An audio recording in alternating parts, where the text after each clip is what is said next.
have now started upstream. Great. Short intro. So, me, BradyBot, that's me. I'm the one with the camera, and apparently the sexy hairdo, as someone told me the other day. I am learning to play Go. So we got my friend Steven. He's a 1 Dan, or at least I saw on your profile it said 1D, which is pretty good. So he knows what's up about the game, and he's going to teach me some stuff. So I'm currently working through some basic puzzles to learn about the game.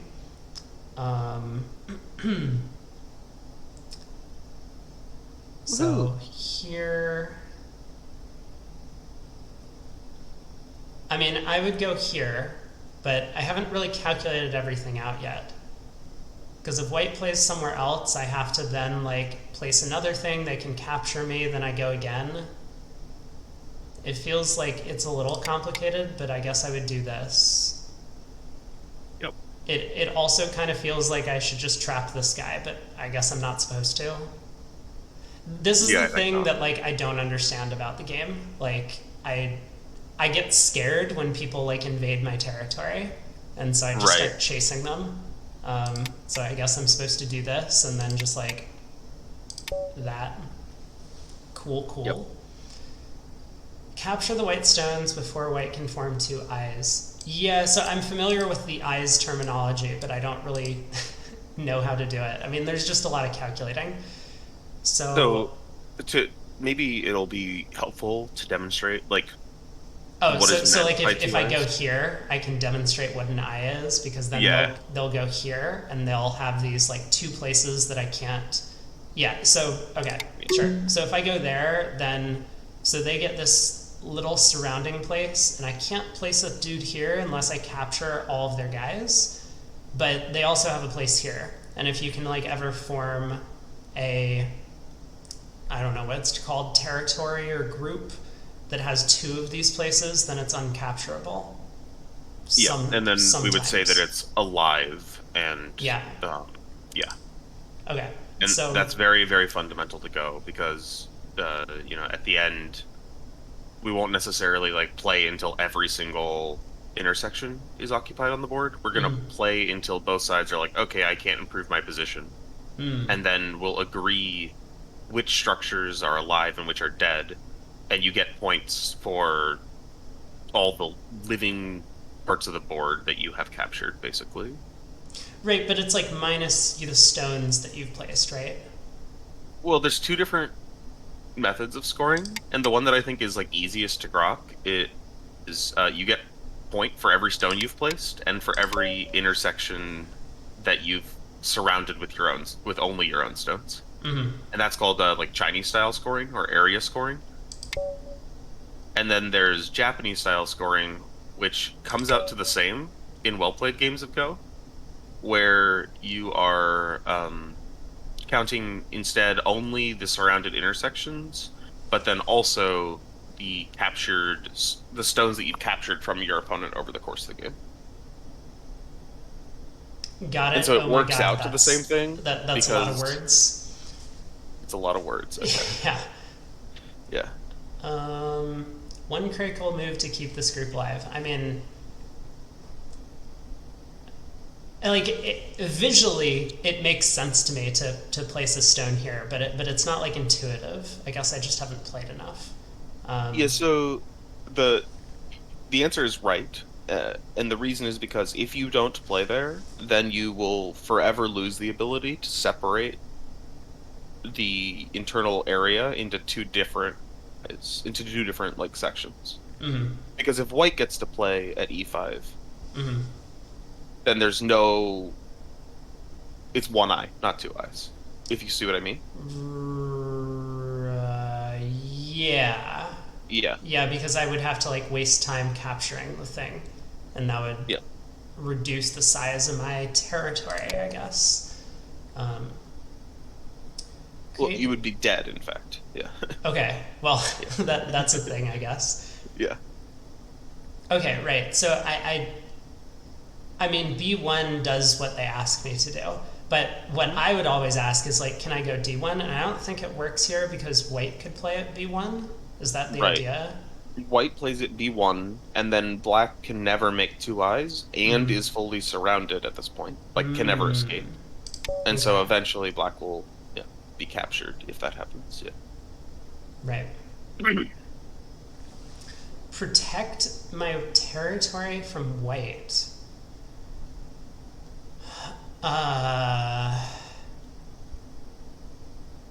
I mean, I guess I can go here. So if, and then if they play at h5 or h7, I can just like follow them basically on J. Where are these called? Are they like files or ranks or nothing? It's just line? I guess you could call them rows and columns. Okay, okay, Yeah. on column J. So that looks right to me. But again, it's I will like, say the I read would is calculate, oh, if I play here and they play h7, and then I play j7, and they play h8, and then I play j8, like, what am I doing?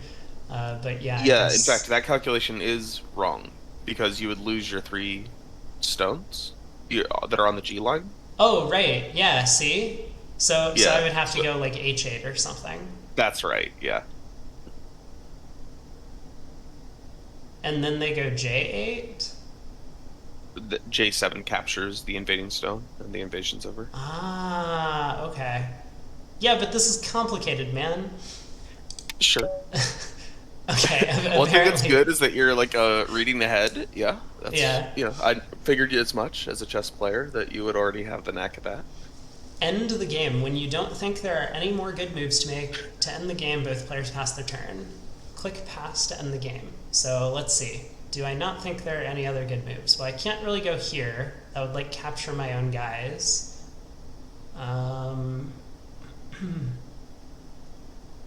And white has like a bunch of things with some eyes here. So I couldn't play here. And I don't really want to put things down in my own space. So pass. Boom. Good job. Great We did job. it. After both players have passed, you enter a stone removal phase where you can remove obviously dead stones from play. You can capture these in game as well, but most players opt not to because it's quicker. Remove the dead black stones. So it's those. Oh, apparently just those. Yep. Cool.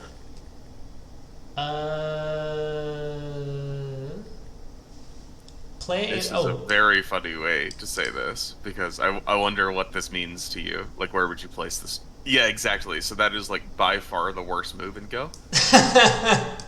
Yeah. What? great wait. job, though. Great job.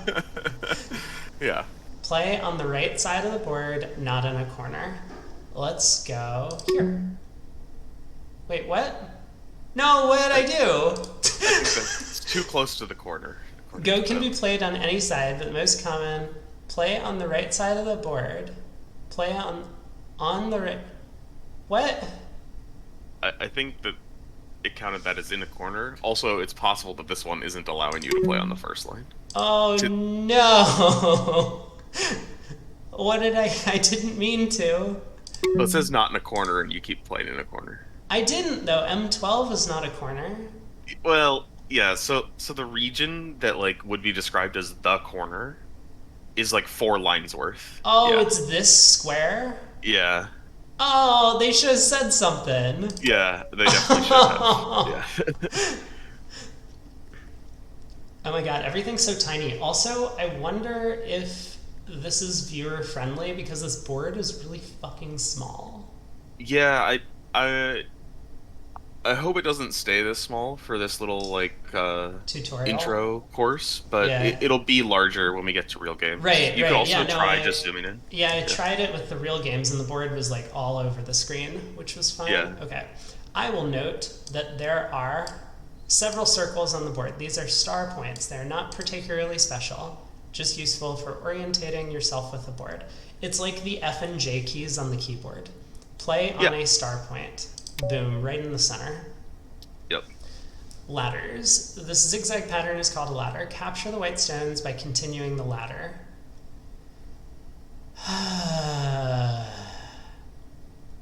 Okay, does it matter where I go? This is this is another problem. like chess is all pattern recognition. Go, I assume, Yeah. is much of the same. So I go h6, they go g7, I go h7. It does matter where I go. Well, look at you, chat. Chat knows what's up. Oh, chat knows what's up. That's crazy. So h6, g7, h7, g8, f8,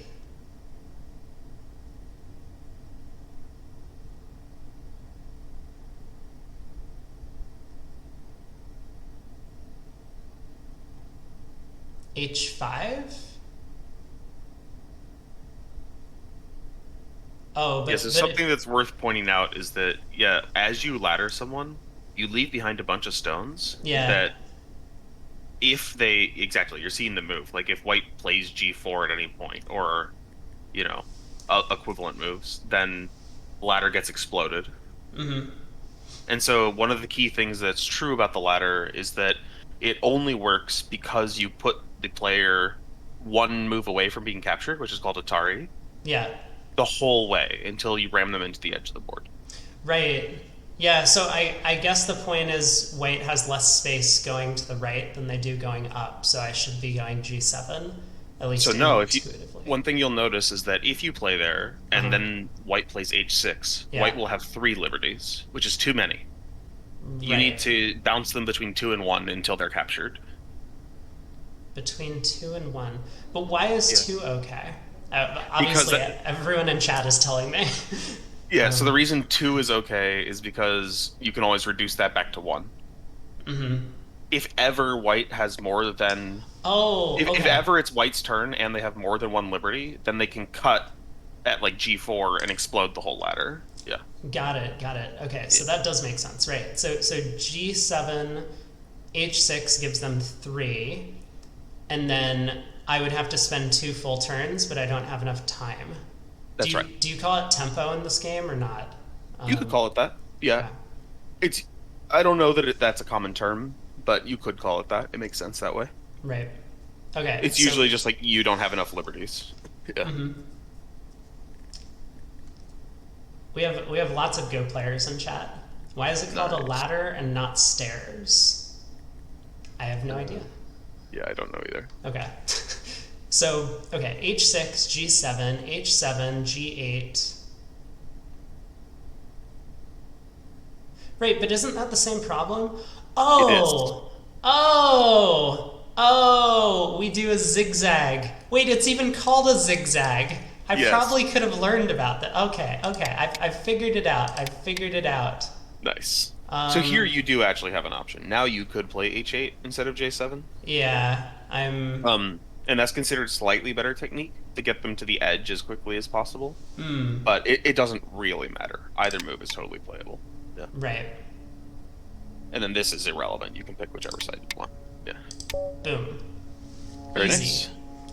Capture the white stones using a ladder. So I guess this stone on g7 might help us. So first we would do this. They're going to go up. Then we do this. They're going to go over. Up. Here. Here. Here. Here. Here. Here. You already have a stone there. Oh, then I can, yeah, okay. I think this works. Yeah, Ooh. nice. Yeah. Stones in the path of a ladder, break the ladder, stay alive. Ooh. Hey, Fire Scourge, it is go time. Yes. Is there a net here? What do you mean a net? Oh, are you using a Go term that I'm not familiar with? Yeah, net is the other fundamental capture technique. So like ladder is like, this thing where you zigzag them until they die. A net is when you place a stone that doesn't quite touch their stone, but it makes it so that every avenue that they would use to leave is blocked. Mm. Yeah. So the purpose of this one is that they're demonstrating, on the last one they demonstrated that the presence of the stone at G7 allows the ladder to end before it actually reaches the edge of the physical board, right? Mm-hmm. And here they're demonstrating that the presence of a black stone makes it so that black is not laddered. Like, normally, black playing f4 would be a problem because white would just ladder you all the way to the edge of the board and you'd be screwed, right? Hmm. But because of the stone at f7, you can play f4 and actually escape white. Oh, because when they play f6, we can capture them. Yes. Well, I mean, okay, hold on. But I need to think this one through. Because if I go g5 and they go here and I go up, they can't play g7, so they can't keep doing that thing. But should I be playing g6 now? No, No, because no, then no. your Then, stones then are they immediately capture captured. us immediately. Okay, so Yeah. we don't do it. So we do it like this, and now, I mean, we escaped. Like now I'm lost. I don't know what to do here. But you have a lot of options, but yeah, the simplest is just g7 connecting to the f7 stone, and now you have like, a fuck ton of liberties. Mm. Or sorry, a lot of liberties. I don't know if I should be cursing on your stream. No, it's totally fine. Okay. Do you have my chat open, by the way? Because I do have it open. Okay. So if people ask relevant questions, you can respond. I can't promise to be that responsive to chat, but No. but I'll Totally peek fine. now and again. Yeah. Yeah, I will look over, but I see that we have a bunch of people who are way more familiar with Go than I am. Yeah.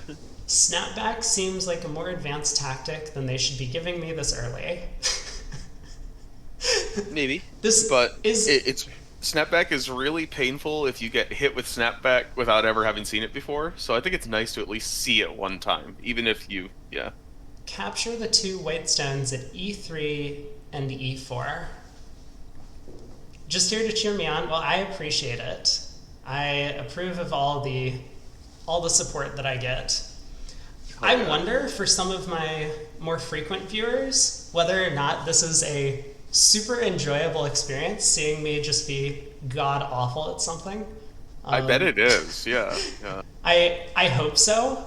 Seeing the giant humbled. Yeah. Yeah. As opposed to my normal streams where I'm just bad, but I pretend like I know what I'm doing. So, capture the two white stones at e3 and e4. So,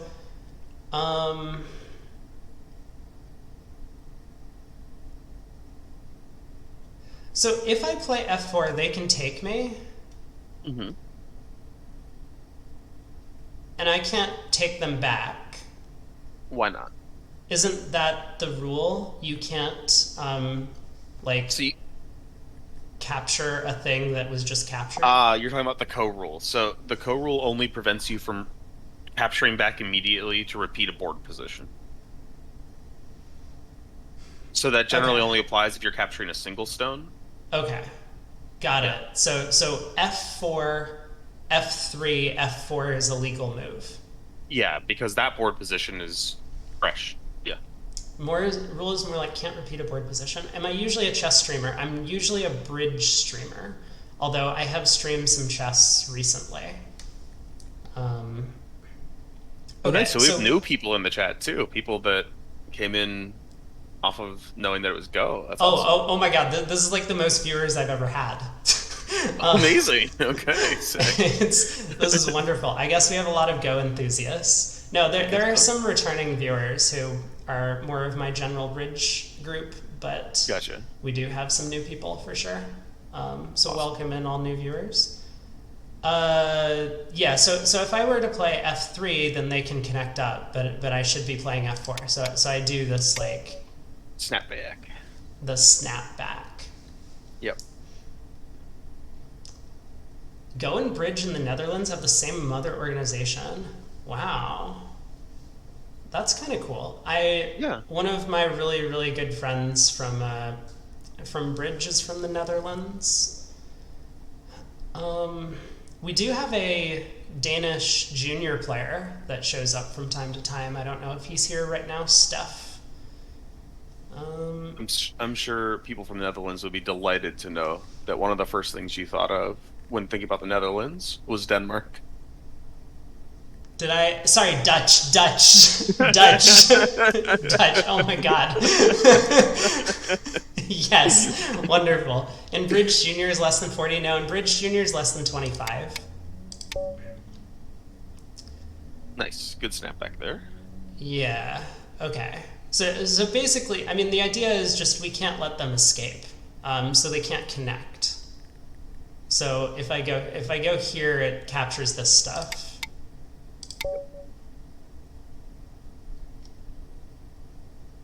And here captures this group. Mm-hmm.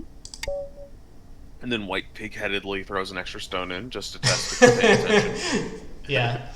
I didn't get more viewers playing The Witness. That's how you found me.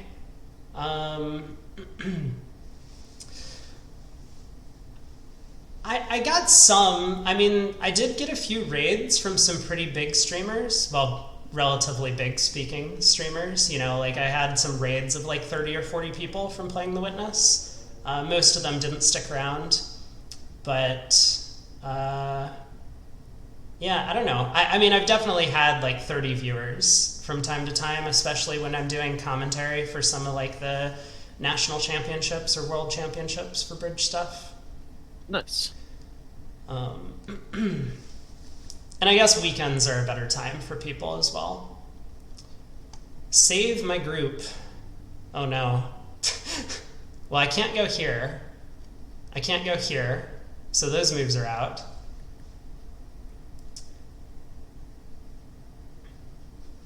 I'm solving Go problems and there's books and websites doing a bunch of this. Yeah, when I started looking into backgammon, I found just like a giant backgammon database of puzzles and started doing them all online. Okay, so if doing Sumego, as they call it, which just means Go problems. Wait, no, like... this doesn't do the thing I want. I was hopeful that if I played A7, somehow the stone at A6 would disappear. Ah. It does not. Yeah, not so much. No. So A7, A8. No, that doesn't seem to do anything. Ooh, maybe it's this bottom area here. I was trying to like build another eye. Yep. So maybe it's down here. Yeah, white needs 2 tempi to capture both my things, but if I play B1, they have to take me and then I can take them back. So interestingly, by the way, white actually needs 3 tempi. Because look at what happens if white tries A5, I play A7. Yeah. Yeah, exactly. Ooh, nice. Yeah. Okay, but I'm a little concerned what happens on B1, A1, B1, A2. Okay. So what would you do? I don't know, cry? Is that not the answer? Let's see. Not quite the answer. Or maybe even better yet, what would be the threat that white is making in that scenario? Well, like, they're stopping me from getting a second eye in the bottom left. Are they? I don't know. I thought so. So what would they do to continue the attack after A2? Like A1 or B2, I guess? Yeah, so if they go to B2, then it's just the same scenario where you have your stone at B1 and they have a stone at A2 and B2. So that doesn't help them. Ah, okay. So maybe they can't do anything. Yeah, they actually can't. It's true.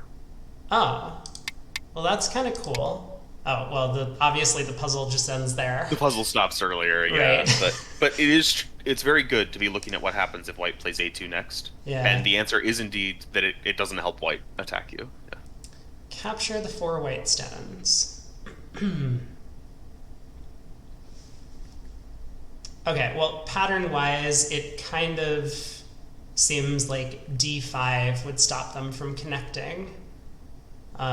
It would stop them from playing D6, and if they played D4, then I could play C4.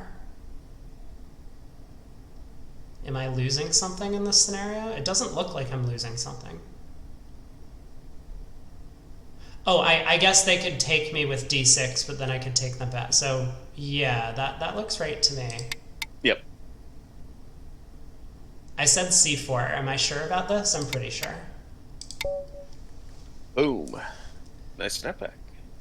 Capture all of the white stones. That is so many stones. Yeah, white would be sad. White would be very sad that They would. Okay. Does it matter which of these 2 I play?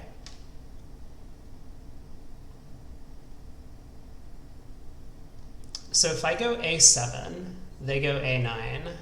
I play at one of these locations, but then they get one eye over here. Maybe there's nothing I can do. If I start at A9,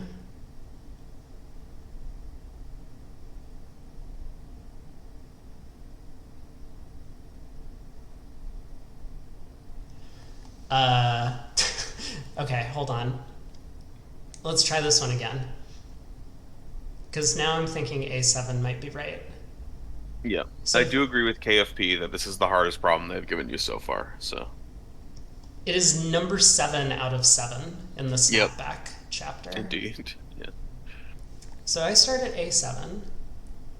They go A9. So that leaves these two holes open. I want to, I think, leave A7 open so that I can capture this white group. So I would go A7 again. They can go A8, but then I capture this entire set with A7. So I think I just play A7 over and over until they crumble. Yep.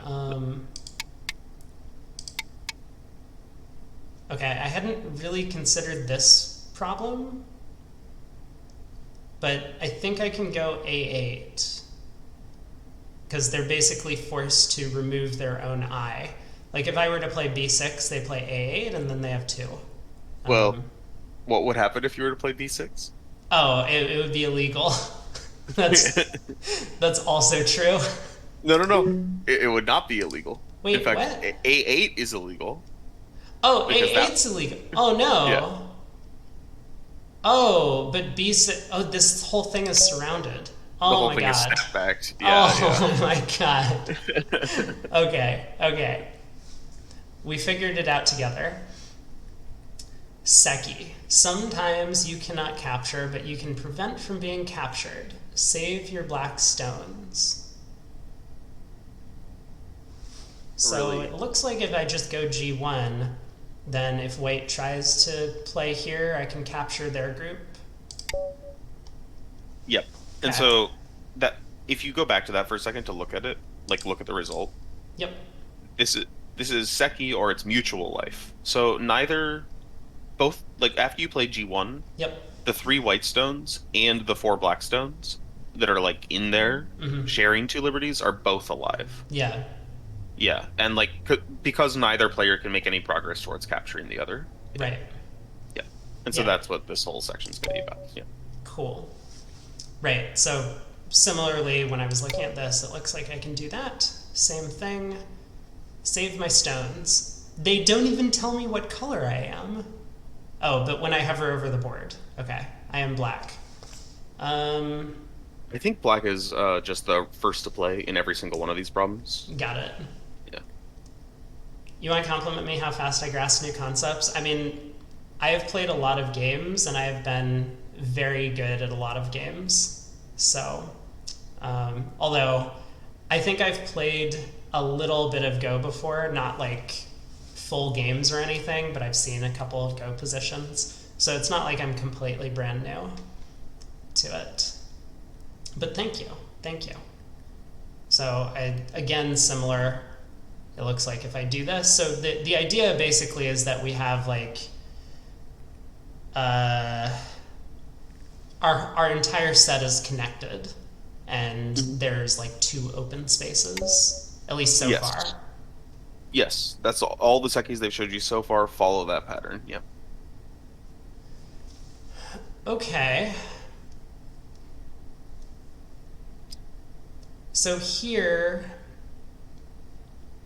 if I were to play something like, okay, I don't, G1 doesn't work because white could play J2. Yes. Am I exactly sure right. about that? I'm pretty sure about that. And then if white plays J2, you can't approach them. Right. Well, sorry. Oh no, it's even simpler than that. What am I saying? If you play G1, white simply plays J3 and captures all your stones. Oh, that's true. Yeah. I was But looking the at J2 would also work. J2 also works, but it's not the simplest move. Okay. So I can't do that. But kind of following the pattern, I think I want to keep all my guys in a group. So I don't think I want to play J2. Yeah. But let's read it. Let's make sure that the generalization that you're taking is correct. I know, I know. Yeah. I'm Yeah. looking. So I want to look at why J2 doesn't work. That might be easier. So if I go J2, hmm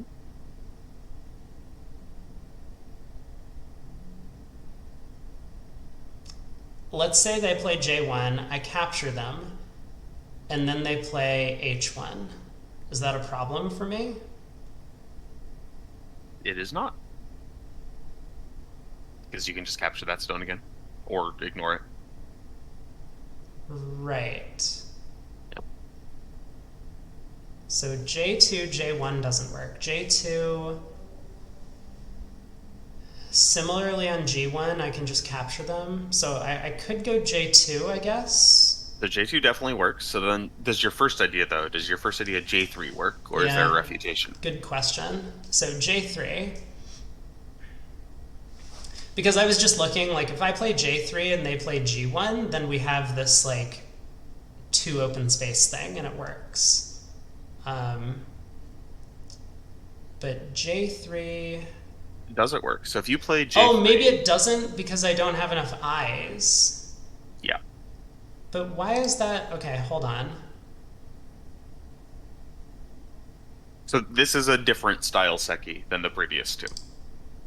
Yeah, the thing is that like this one doesn't fit exactly the same pattern. Yeah, it's not the same. It's not the same. So Oh, so this is so complicated. yeah, so what's the new principle? How does this work?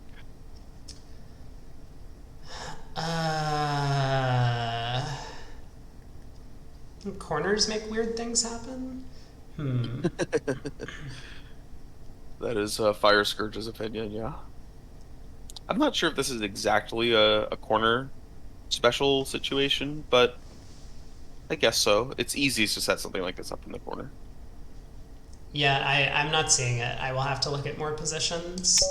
All right, let's go on to the next one and see.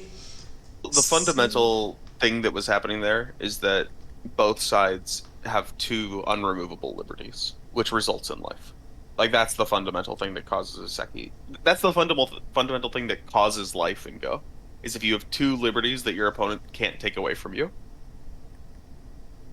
A liberty is just like any way to play a stone, like An empty intersection an empty intersection. that is connected to your stones. Right, Like connected that, to my yeah. group. Yeah. Yeah. Okay. Save my stones by making Seki. So I am black again, I guess. Okay.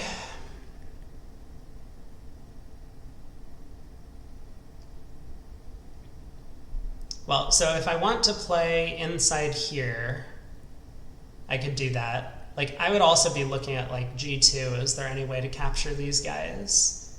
But let's ignore that for now. How do I save my stones?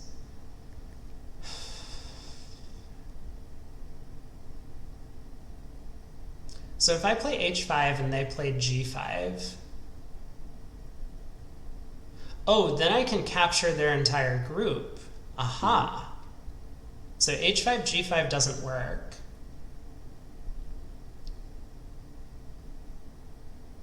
Yep. Yeah, it's right. And if I play H5 and they play J6, then like we have the traditional thing, like from the previous puzzles, like this That's thing. exactly right. Yeah. So this is the exact same style Seki as the one you just created in the last problem. It is? It is. It's the exact same one. Oh no. Okay, I played here. Yep. And you'll see that the internal white group has like 2 liberties. Yep. And the black group has like a false eye and one of the internal liberties, if that makes sense. Or notice that J2, if black J is J2 and then later for no reason fills in at J3. Ah, then we get like kind of the looks the basic. same. But I will say that black can't actually fill in at J3 because that would kill himself in this scenario. Right, there's not enough space because then There's white not enough can space. force with like G1, we capture it, and then white plays H2, right? Yes. Yeah, But yeah. except for the fact that black can't play J3 without killing himself, this is the same concept. Yeah, Mhm. yeah. Okay, so h5 works. Mhm. All right, And I'll then your question just is, why is it necessary? Maybe because maybe that's instructive. If you go back, I think you can grasp this concept. yeah. Hey So if Stevie. you don't play it and white plays h5, what is the resultant situation? Like if you were to play elsewhere, Yeah. yeah. So I play g2. White plays h5. Hmm. So if I ever play g5, they can capture my whole group with j4. So we Hmm. can't do that. And I guess the question is, oh, because white has this one eye, they basically can expand, and then, threaten to capture my stones, right? Yes, that's right. So the reason you have to play h5 is to prevent white from making an eye. Right. Okay. Yeah. And so the general principle that's extractable from this is when you're in a capturing race between two groups, Mm-hmm. um, if one group has an eye and the other group doesn't have an eye, then the group with the eye gets to count all the internal liberties as their own liberties. In no eye versus no eye, the internal liberties are shared. But in eye versus no eye, the group with the eye counts all the internal liberties towards winning Mm. the race. Yeah. Okay, that makes sense. Co. To prevent endless recapturing, there's a special rule called the Co rule, which prevents immediately recapturing the same position. Capture the white group by exploiting the Co rule. Right. So this was what I was thinking, because now when I play b2, they can't play c2, and then I get to play a1. Okay. Connect my black stones. So here I can play f4, and then I can play e4 to... I don't know if it's good, but I could do it. Is this better? I guess not. I don't know. They told me to connect my stones. So yeah, let's talk about it. So if you were to capture at G3,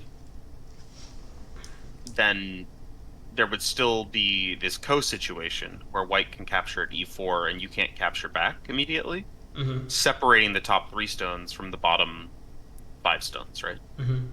And so they're just suggesting what they want you to do is avoid the co for the disconnection and just stay connected completely. Yeah. Um, yeah. Whether in game or not, it would be better to play G3, is best left for another time. Yeah. Okay. Yeah. Gotcha.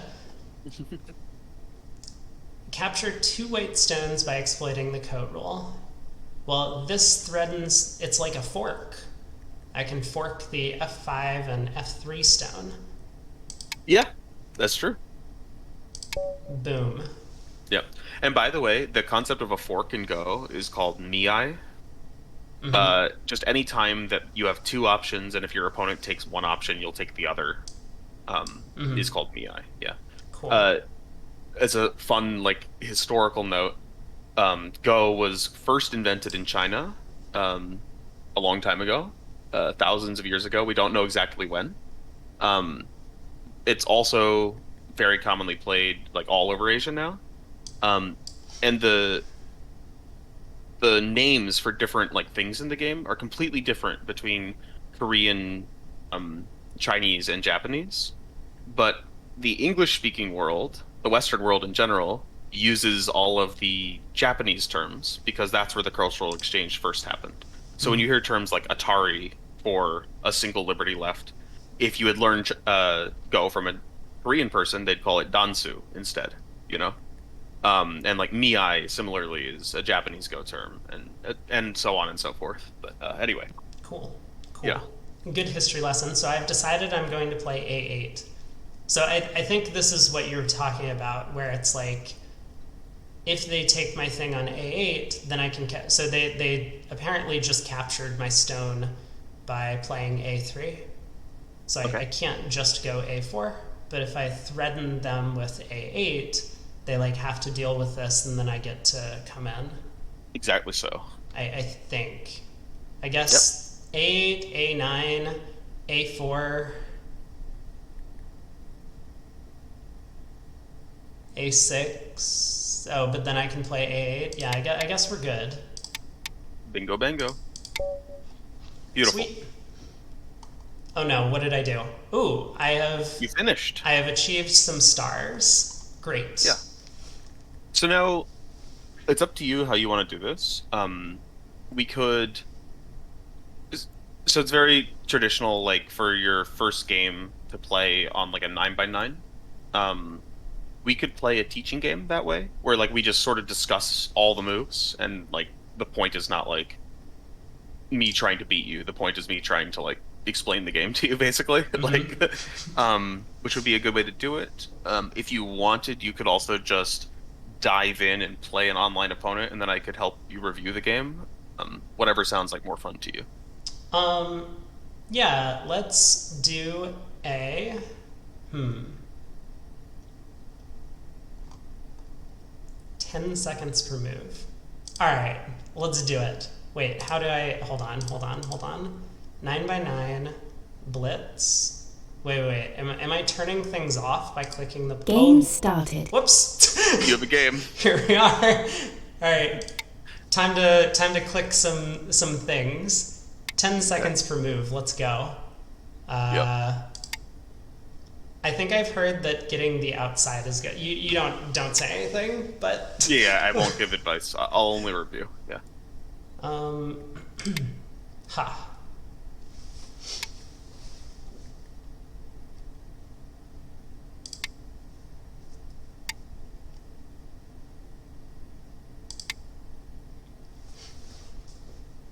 We're playing against full 12K.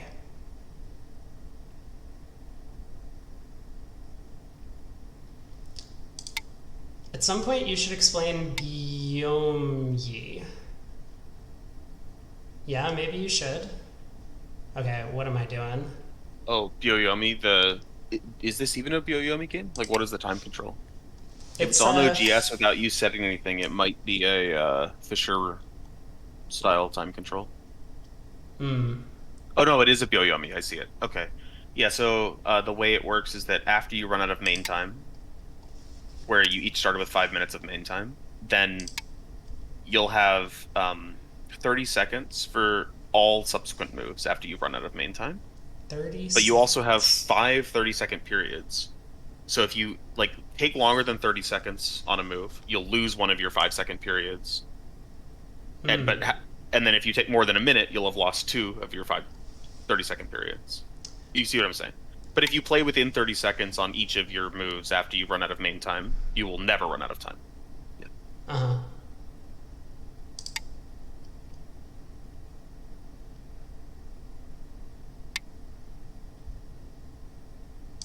Uh-oh. I feel like I've done something bad. Um...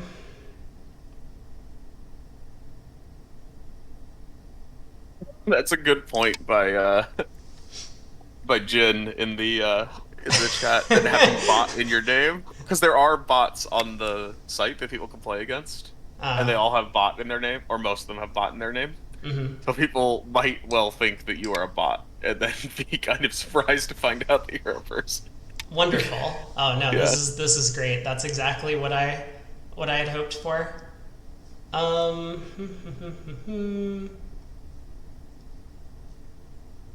I don't know what I'm doing. Let's go here. They have to go here. Why do I feel like this is good? You turned in to watch a bot learn how to play Go. That's what we're doing here. Yeah. All right, let's go. Let's do it. I'm invading.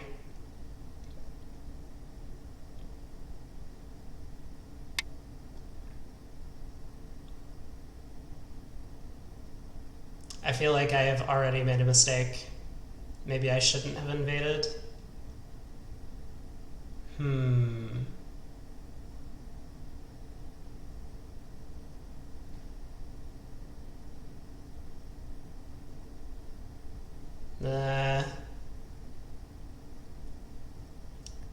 They're confused about why a bot would play this. Maybe. Maybe that's part of the problem. Okay, let's...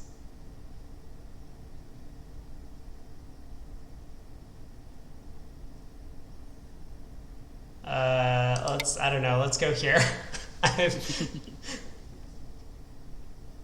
Was I supposed to run? Was I supposed to like play c3? Maybe I could have played c3. Uh-huh.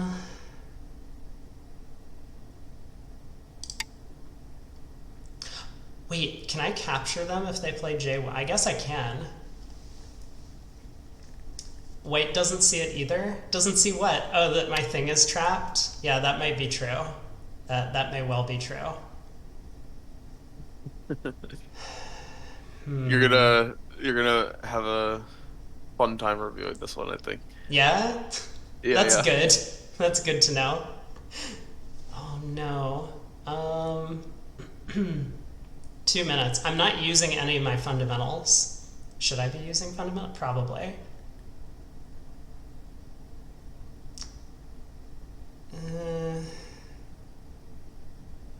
I don't need to do this. Okay, okay. But I feel like I should do this. Where is the pass button? Will I see it when it's my turn? Yeah. Maybe I'll see it when it's my turn.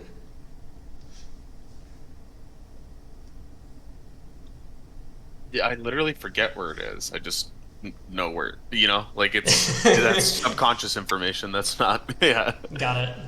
Yeah. Have I learned There about it is. Comey yet? I don't know. Have I learned about Comey yet? You can I have not taught you No. about coding yet. Then the answer is no. Okay. A8. Okay, White finally saw it. White finally saw it? Oh no, what Yeah. did White see? Was I just winning their thing? Yeah, you were. If you played A8 first, White was having a bad time. It was snapback. Gotcha. Yeah.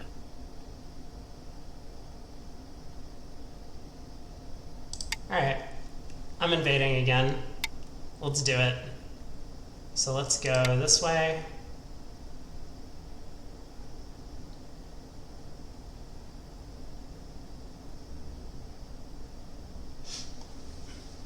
Comey is just White gets extra points in exchange for going second. Oh. Yeah. So Black gets the advantage of first move, and White gets the compensation of, you can see in the very upper right corner, next to 0 captures under White's name, it says plus 5.5. Oh my god, that's so unfair. I'm Yeah, they getting have crushed. Yeah. E2. I'm just gonna lose all my dudes if I keep going for this, aren't I? If I go here, they go here, I go here. Hold on, hold on, hold on, I'm going for it. I haven't calculated. Hopefully this is okay. Okay.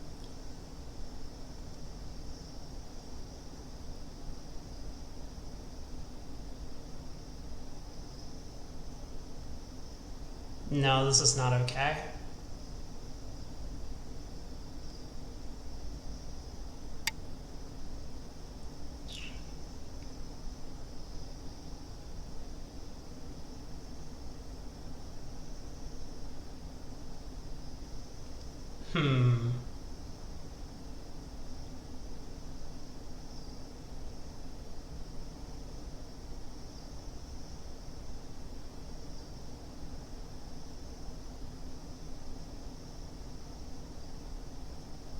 I do agree with DMF that this is a very impressive first game of Go. Oh, I feel like I've run out of things to do. Yoyomi.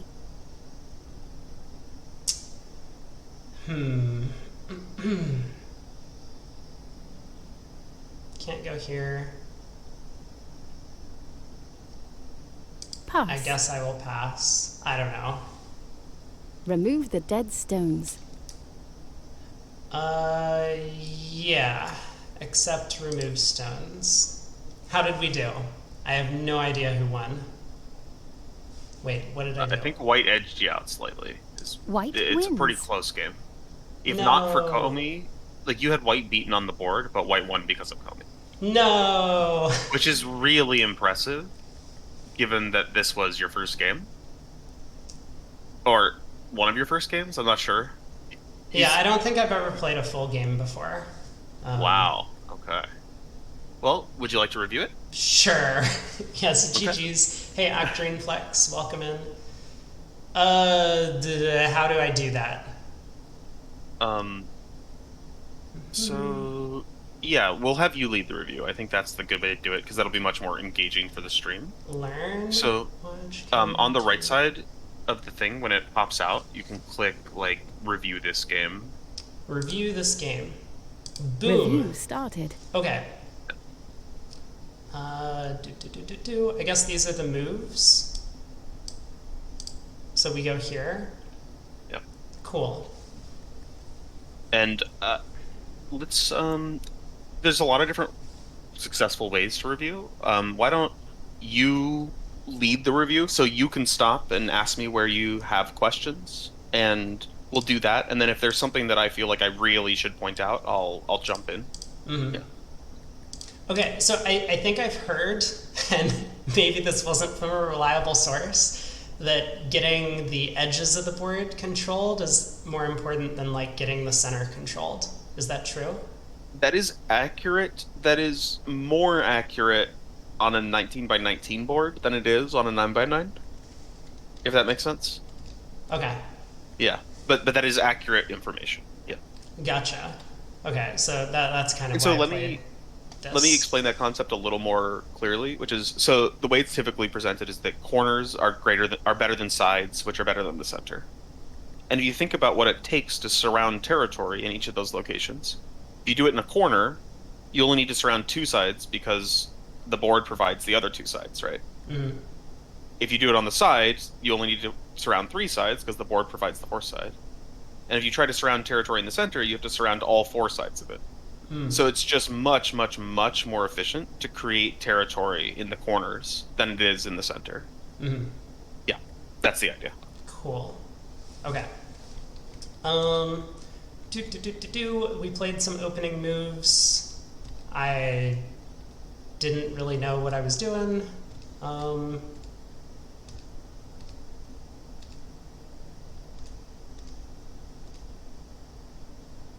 Yeah, I don't know. It just it kind of felt like, I guess, I was trying to like protect some parts of the board, which was why I was like pushing my stones up against his. So that's Yeah. why I did this like thing here.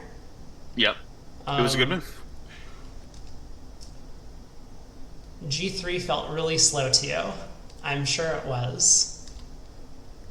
I mean, I guess I was going to play that if he didn't, but maybe, I mean, maybe he could have done something like this side, like maybe he could have done, I don't know, something to try and cut me off over here.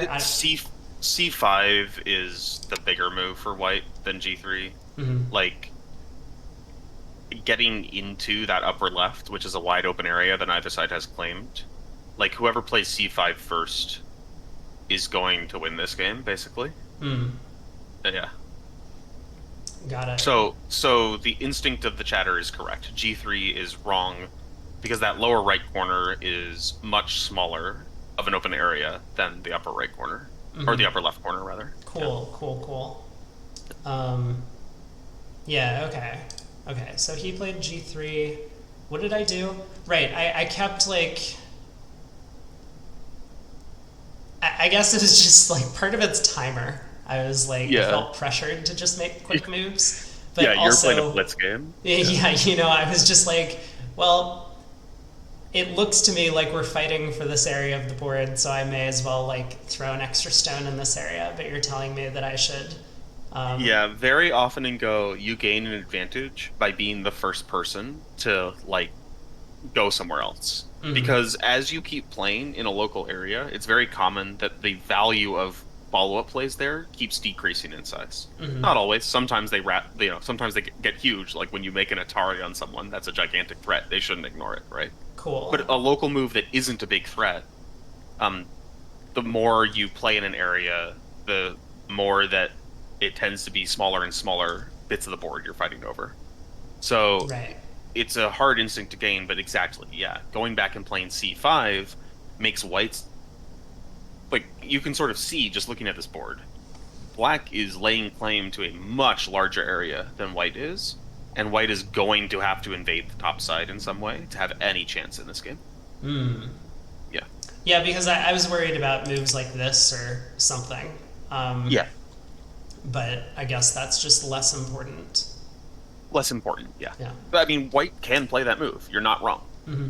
Like, absolutely correct. White could play h5 if you don't play h4, but it's just smaller than the wide open area in the upper left, yeah. And that's something you'll develop, like a sense of like what's big and what's not as you play. Yeah. Okay, so I played h4, he played c7. So this is kind of what you're saying, like it's important for white to fight for this area. Yeah. Okay. What did I do? I played c5, but I guess it's too late now. No, actually, c5 is the best response. I think c7 is too deep for white, honestly. Like, I'm not happy to be white after black plays c5 here. There's not enough black weaknesses to exploit. I'd be afraid I might not be able to get what I need to get. Let's put it that way. So, good move. So let's see, what did he do? The idea also, which I'm sure you were thinking, is let's make sure that it's difficult for the stone on c7 to connect back to the stone on c4. Because if it does connect back, then that's really easy for white, right? Yeah. If you play any other move and white plays c5, it's just like, okay, well, what are we even doing here? Yeah, I just figured like if he could just connect, like if I can push his connection like this direction, then he'll get less space. That's kind of what I was thinking. Yep, bingo. So, Love it. Okay, so c5, he played b5. What did I do? I played c6. Is that no good? It is indeed no good compared to what you could do. So what I would encourage you to do here is why don't you read the b6 play instead of the c6 play and see what you think of it. Okay, b6. I guess I was just worried that my guy was getting trapped, but is his guy getting trapped faster? So like if I were to play, let's go back, let's not do it this way. So if I played b6 and he played c6, I could play b4, I guess.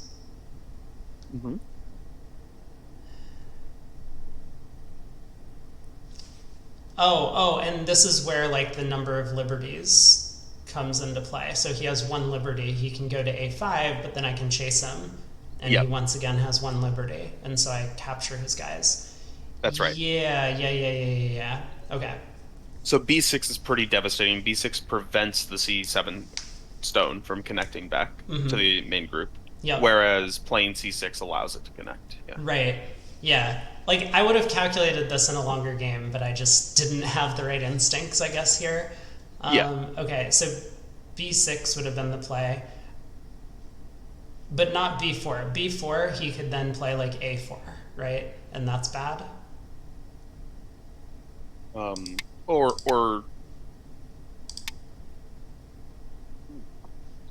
so the way he actually, like, exploits it is... well, actually, it's instructive, so I'll show. So, first of all, a4 would usually be wrong. You would usually be wanting to play b3 and force you to the edge of the board. Oh, sure, yeah. But that doesn't really work here. So instead of a4, playing b3 would be better technique. But that doesn't really work here because now you get to play b6. Which is Atari. And then... yeah, and then you can play c6 to finish your connection. And this is a good result for black, right? Oh, okay, I get it. So what white would actually do, if you cut at b4, is cleverly play b6. And just say to you, my group of 3 white stones, like b5, b6, c7, has more liberties than your b4 stone. So I'm happy to play a capturing race. Like, you can play b3 now to gain liberties. Which actually is pretty cool, by the way, because this threatens d3. Right. Like, if white does nothing... play this. Sure. Well, you could play c2 if he does that. Oh, okay. Yeah. But so it does get complicated. Like I was a little nervous about diving into this, Yeah, yeah. but what White would actually do here is play C2, and now the long and short of it basically is that the two black stones will never be able to get more liberties than the three white stones, and so White will end up winning this capturing race. Hmm. Yeah. Okay. Yeah. Interesting. All right. So I ended up playing C6. He went B6. I went D7. Yeah, I was trying to find a way in after this, but maybe I just didn't have a way. Sorry, I've been like using your stream instead of your screen share, which is very silly because Oh. yeah, yeah. Yes, that is very silly. Yeah. So okay, we're on which move? Sorry. 17. I played D7, which is, Right. I guess, fine. I was Yeah. worried that, like, D7 is a fantastic move. yeah, that, like, he would come in if I didn't do this. So Yeah. D7. No notes. Good move. Yeah. D8. Okay. It was a great move. I started doing this thing. Was this good? I forget if Yes, this this was is one very of the good. good ones. Yeah, I think this was fine. So this is Atari, and then you can follow it up with E8 to eat the Yeah. Well, he fucked up, right? He played. Yeah. Mm-hmm. Yeah. But he should be forced to play D7, and then you play E8, something like that. Right, yeah, so that's what I was going for. Yeah. But he, I guess, just gave me the thing. So I played C7. There's nothing else I can do here than play C7, right? C7 is your best idea. You could choose to make it into a Ko and fight it, but it's just worse than filling. So, yeah, Okay. perfect. So C7, C9, Mhm. E8, Move you played is fine, yeah. D9. And apparently people were telling me that there was something I could do here. Or was it So after already, E9? Mm-hmm. so E9 is fine. It's not the best move, but already there's sort of like a huge problem for White. So I would say start reading these cutting points. Mm-hmm. Not the placement, but the cutting points. So you see that there's like three cutting points. There's A6, there's A8, and there's B9. Yep. And my question is, like, can you do something unpleasant to White if you start exploiting these points? Mm-hmm.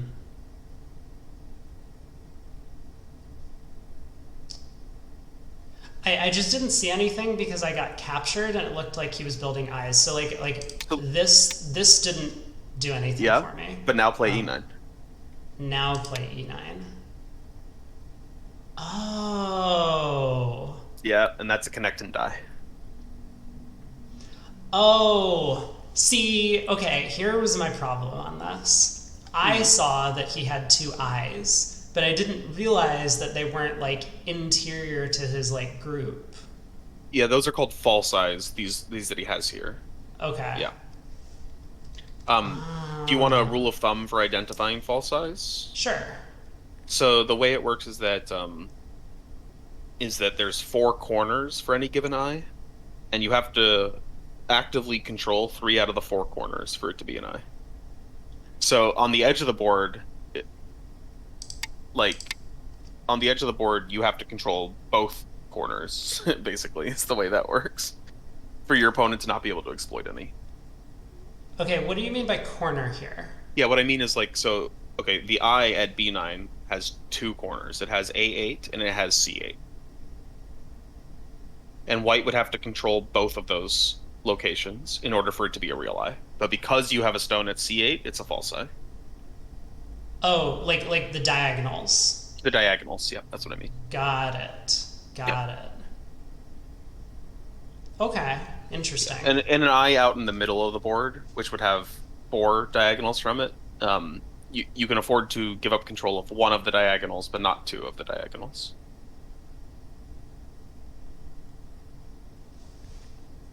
Right. Yeah, So because that's what allows you to like be connected around the eye. Is basically the way it works. So Yeah. D6 isn't like fully an eye yet because technically White could get both E5 and E7. Yeah, although as we can see, that is not a real possibility. Right. Yeah, yeah. Okay. Okay. Gotcha. So yeah, b9 would have been very forcing, and basically would have led to this line, where Yeah. now he either has to give this up, or he plays here and then gives this whole thing up. That's right. Yeah. Yeah. Whoops. Okay, so I played e9. Mm-hmm. He played b9. Yes, which is a huge mistake, by the way, because you have a direct snapback in this position. Right. I was looking for it, but I didn't. So. Oh yeah. Just a8. Yep. A8 is crushing. I think I was looking at a9. I was just like, oh, if I play a9 and he goes here, nothing. It's no good. Mm-hmm. But That's true. I looked at actually, one of is them. that true? So let's take a look at that.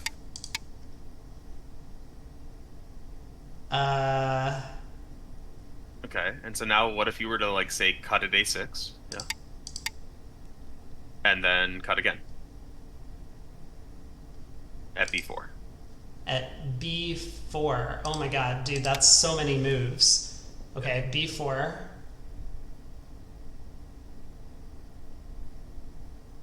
Sorry, this is probably not that good.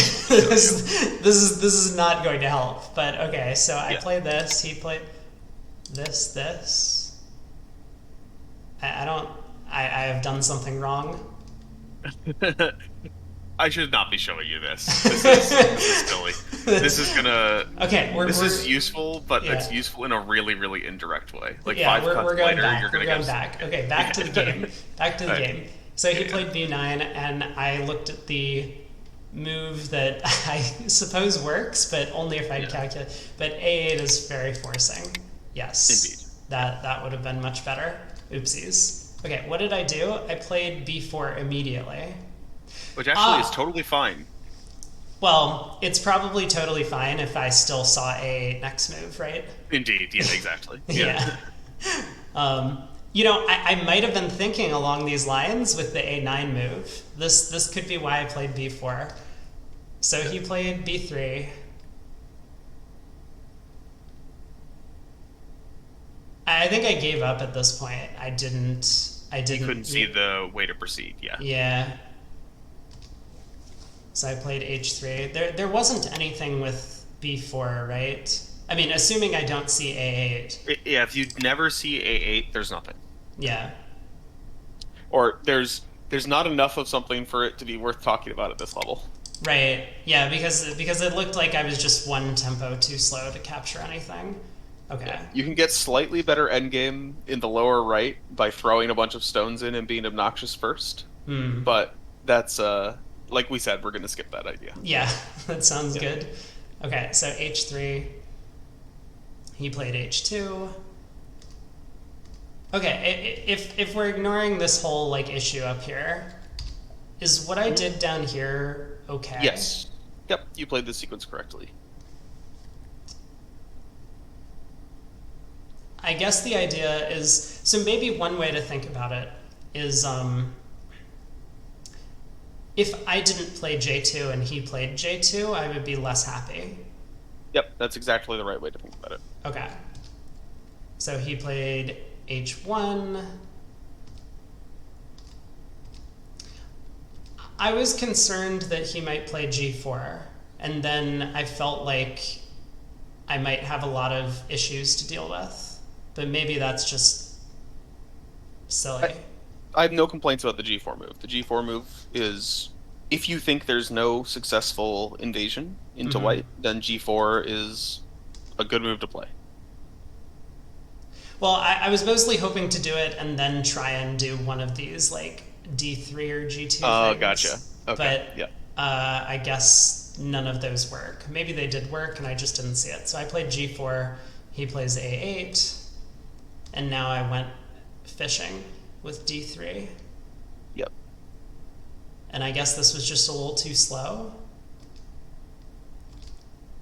He played C3. C3 was forced, I think. Yes, it was, and so was D2 for continuing Yep. this idea.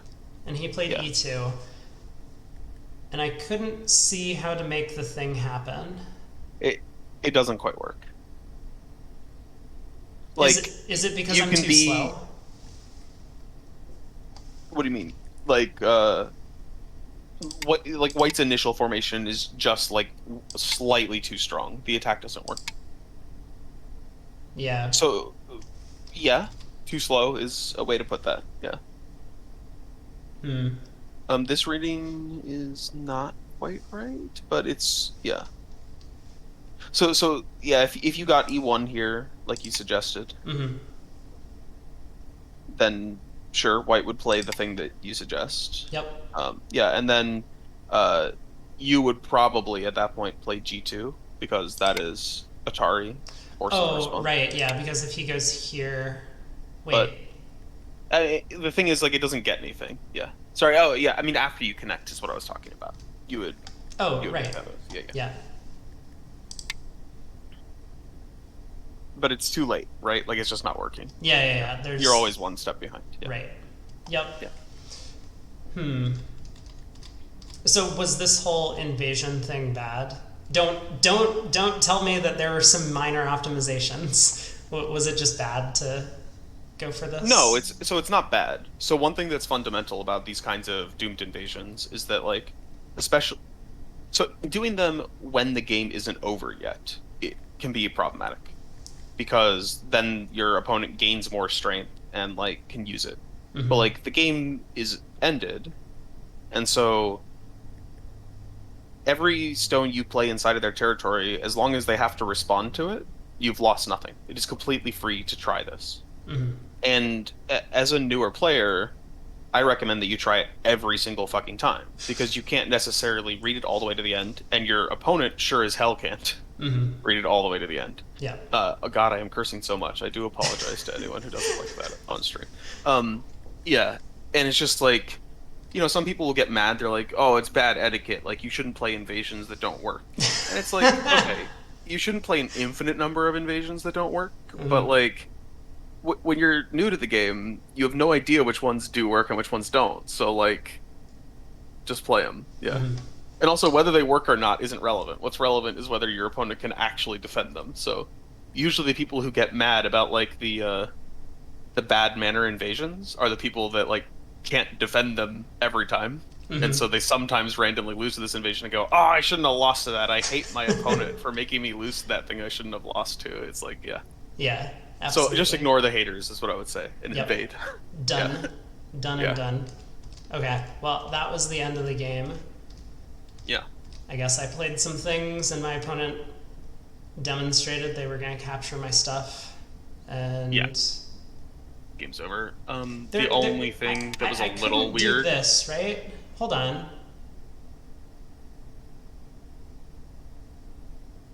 Did I just goof at the very end? Could I have just done this? Oh no. Sorry, what was the final board? Oh my god. This was the final. It was my turn. No. They take this, right? Okay. Okay.